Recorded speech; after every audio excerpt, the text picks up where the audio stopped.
श्रीपाद श्रीवल्लभ चरितामृतम अध्याय 8 भाग 2 क्षत्रिय के गुण। दिगंबरा दिगंबरा श्रीपाद वल्लभ दिगंबरा। ओम साई राम। एक क्षत्रिय जो अपने नियमित कर्तव्य को छोड़कर कृषि, पशुपालन और व्यापार जैसे शांतिपूर्ण गतिविधियों में संलग्न है, उसका सैन्य वीरता बिल्कुल भी नहीं रहेगा अगर शांतिपूर्ण व्यवसाय चरम पर पहुंच जाए। उसके मन, दृष्टिकोण और शरीर में कई परिवर्तन होते हैं और वह वैश्य बन जाते हैं। एक सैनिक के रास्ते पर चलने वाला ब्राह्मण परशुराम जैसा व्यक्ति बन जाता है। क्या द्रोणाचार्य और कृपाचार्य जन्म से ब्राह्मण था? उन्होंने प्राचीन काल में योद्धा पेशा नहीं अपनाया था? क्या मुझे श्रीपाद की कृपा से ब्रह्मा की अनुभूति नहीं हुई है? भले ही मैं एक निम्न जाति का शूद्र हूँ। एक व्यक्ति जो शूद्र के रूप में जन्म लेता है, वह अपने प्रयास से वैश्य या क्षत्रिय या ब्राह्मण बन सकता है।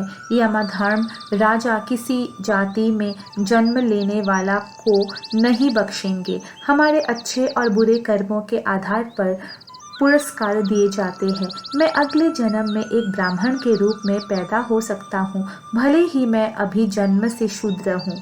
जन्म से ब्राह्मण अब अगले जन्म में शूद्र के रूप में जन्म ले सकता हूँ। जाति व्यवस्था कुछ सामाजिक नियमों के लिए संगठित है।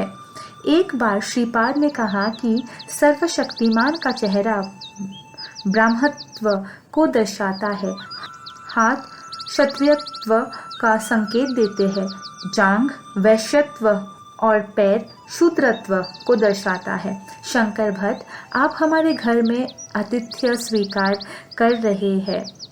हमारे घर का भोजन ब्राह्मणों का ही भोजन है। कर्म का रहस्य। ये आसपास का क्षेत्र जो लगातार श्रीपाद के नाम के जाप से गूंज रहा है और उनके बारे में विचारों से भरा हुआ है, शुभ और पवित्र स्पंदनों से भरा हुआ है। नरसवधनी जन्म से ब्राह्मण है, लेकिन उनके घर में सबकी भौतिक, मानसिक और आध्यात्मिक स्पंदन विषय है। इसीलिए श्रीपाद ने उस ब्राह्मण के घर में आतिथ्य को अस्वीकार किया जो प्रदूषित वातावरण से भरा था। यही रहस्य है। जीवित प्राणियों में विकास या समावेशन की प्रक्रिया में कर्म के सिद्धांत के अनुसार कुछ जातियां जन्म लेते हैं। इसी मकसद से यह व्यवस्था की गई है। जॉन एक जर्मन नागरिक ब्राह्मण ज्ञान का साधक था। अपने ईमानदार प्रयासों के कारण उन्हें अपने आध्यात्मिक विकास के अंतिम चरण में कुर्वापुरम में श्रीपाद के दर्शन करने के सौभाग्य प्राप्त हुआ। वे एक परदेशी होने के बावजूद श्रीपाद की प्रभावशाली कृपा से धन्य था। यद्यपि पिथिकापुरम के निवासी नरसावधनी कई वर्षों तक श्रीपाद को एक अवतार के रूप में नहीं पहचान सके, उन्होंने उन्हें बाद में पहचाना। वे एक महान और कठिन प्रयास के बाद ही श्री दत्त की कृपा प्राप्त कर सके। फिर मैंने पूछा, श्रीमान, आपने कहा कि जीवित कोशिकाएं परिवर्तन से गुजरती है, क्या प्रत्येक जाति की अपनी आत्मा होगी? क्या विचार है कि पार्वती देवी हिमालय पर्वत की पुत्री है? तब तिरुमला दास ने इस प्रकार कहा, हर जाति में एक आत्मा होती है। यह एक मानसिक सामग्री है और यह एक हिस्सा है जो दिव्य आत्मा श्री दत्त से मुक्त होता है। इसमें एक महान शक्ति है जिसका हमेशा दिव्य आत्मा के साथ सीधा संबंध होता है। इसमें पैदा हुए व्यक्तियों का संग्रह नहीं है, जैसा कि आप गलती से मान लेते हैं। उस सामूहिक व्यक्तित्व में सभी संबंधित व्यक्तियों की विभिन्न शक्तियाँ, दक्षताएं और विशेषताएं निहित है। जिस प्रकार जीवित व्यक्तियों में जीवित कोशिकाएं विद्यमान होती है, उसी प्रकार प्रत्येक गांव, प्रत्येक नगर और प्रत्येक देश की अपनी अपनी आत्मा होती है। जिस धरती में हम रहते हैं उसकी भी एक आत्मा है। उस आत्मा को हम भूमाता कहते हैं। इसका अर्थ है कि हम पृथ्वी के अनुकूल देवता को भूमाता कहते हैं। उसकी आत्मा एक महान शक्ति है जो सर्वोच्च आत्मा से निकली है और उससे संबंधित है। इसी प्रकार हिमालय पर्वत के संरक्षक देवता का नाम हिमावंत है। उनकी पुत्री हिमावती है।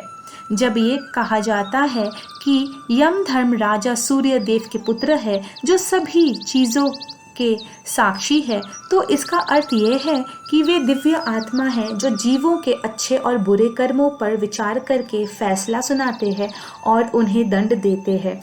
ये केवल सूर्य भगवान से प्राप्त ऊर्जा के कारण ही है। सभी जीवित प्राणी अपने कार्यों को करने में सक्षम है। आकाश में दिखाई देने वाला सूर्य अलग है और सूर्य को सहारा देने वाली दिव्य आत्मा अलग है। मैंने तुमसे कहा था कि श्रीपाद 30 साल की उम्र में गायब हो जाएंगे। वो अनगिनत करोड़ों ब्रह्मांडों के प्रत्येक परमाणु में विलीन हो जाएगा। वो सर्वव्यापी है। तो आप पूछ सकते हैं कि फिर से विलय करने का क्या मतलब है? भले ही वे सर्वव्यापी है, उनकी शक्ति और प्रभाव से कुछ दूरी पर अनगिनत लाखों बड़े ब्रह्मांड स्थित है। उनमें विकासवादी प्रक्रियाओं को तेज करने के लिए वो उन्हें अपनी शक्ति और प्रभाव के निकट आकर्षित करता है। जब संपूर्ण सृष्टि के विकासवादी चरणों में एक निश्चित संकट उत्पन्न होता है तो श्री दत्तात्रेय इस तरह से अवतार लेते हैं। चुंबक लोहे को अपनी ओर आकर्षित करता है। जब लोहे में अशुद्धियाँ होती है तो उसके आकर्षित होने की क्षमता बहुत क्षीण हो जाती है। इस प्रकार का अवतार तब अवतारित होता है जब इसका उद्देश्य सभी अशुद्धियों को दूर करना और सृष्टि के प्रत्येक परमाणु को अपनी ओर आकर्षित करना और ब्रह्मांड के विकास को एक नई दिशा देना है। 5 कुमारियों के बारे में व्याख्या। मैंने तिरुमला दास ने पूछा, ऐसा कहा जाता है कि प्रतिदिन अहिल्या, द्रौपदी, सीता, तारा और मंदोदरी के नामों का उच्चारण करने से बड़े बड़े पाप नष्ट हो जाते हैं। मैं इसे आसानी से नहीं समझ पा रहा हूँ, कृपया मुझे समझाएं। तिरुमला दास ने तब कहा, देवेंद्र को अहिल्या के प्रति मोह था। उसने उसे पाने के लिए एक चालाक दृश्य बनाया। एक रात उसने मुर्गे का रूप धारण किया और बांग दी। ये सोचकर कि सुबह हो गई है, गौतम अनुष्ठान करने के लिए निकल गए। देवेंद्र अहिल्या को स्पर्श नहीं कर सकता था क्योंकि वो एक पतिव्रता स्त्री थी। देवेंद्र के पास दैव्य शक्तियाँ थी। उस दैव्य शक्तियाँ अहिल्या के मोह में दृढ़ इच्छा शक्ति में बदल गई, जो अहिल्या जैसी महिला के रूप में उभरी। नकली अहिल्या के शरीर की सभी जीवित कोशिकाओं का निर्माण देवेंद्र की तीव्र मानसिक शक्ति से हुआ था। गौतम ने जिसने इंद्र को नकली अहिल्या के साथ संभोग में लिप्त देखा, उन दोनों को शाप दिया। तब अहिल्या ने कहा, अरे मूर्ख ऋषि, तुमने क्या किया है? अहिल्या आध्यात्मिक रूप से गौतम से उच्च स्थान पर थी। अहिल्या के श्राप के कारण गौतम का मन 12 वर्षों तक व्याकुल रहा और भगवान शिव की आराधना करने के बाद सामान्य स्थिति में आ गया। अहिल्या के मानसिक शक्ति जड़ हो गई। उसी के साथ उसका शरीर भी जड़ हो गया और चट्टान बन गया। अहिल्या को श्राप से तब मुक्ति मिली जब श्री राम के चरणों के धूल उस पर गिर गई। इसलिए समझो कि अहिल्या शुद्ध आत्मा थी। शापित देवेंद्र ने 5 पांडवों के रूप में जन्म लिया। 5 रूप और 5 मन होते हुए भी आत्मा जो उन सब का आधार थी वो एक ही थी। यह एक अजीब बात है। सच्ची देवी यज्ञ से द्रौपदी के रूप में प्रकट हुई। उनका जन्म कोई साधारण जन्म नहीं था।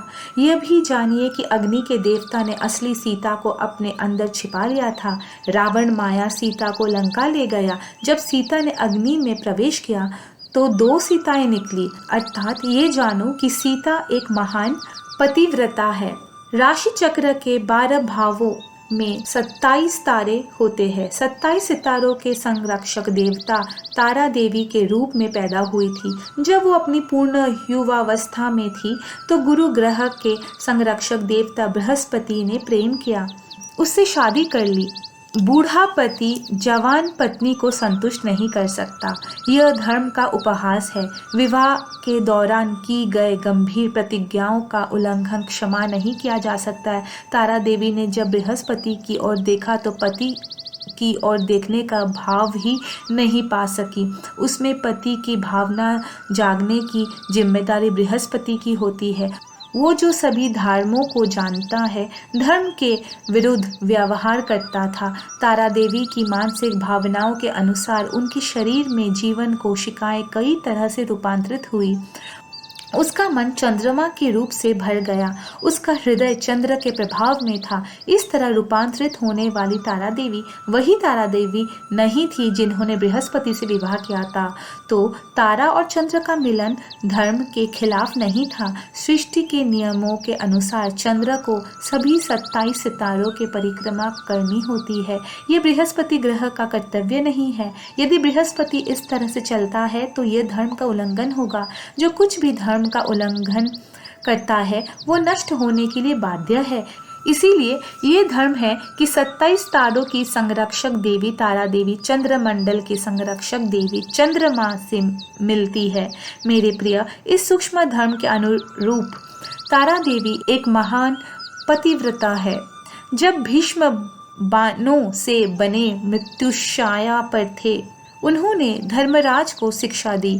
भीष्म ने बताया, जब बुरी चीजें होती है तो उन्हें रोकना चाहिए, यदि संभव हो तो, नहीं तो वह स्थान छोड़ देना चाहिए। ये सुनकर द्रौपदी हंस पड़ी। तब भीष्म ने कहा, जब द्रौपदी के वस्त्र उतारे जा रहे थे तब मैं चुप रहा।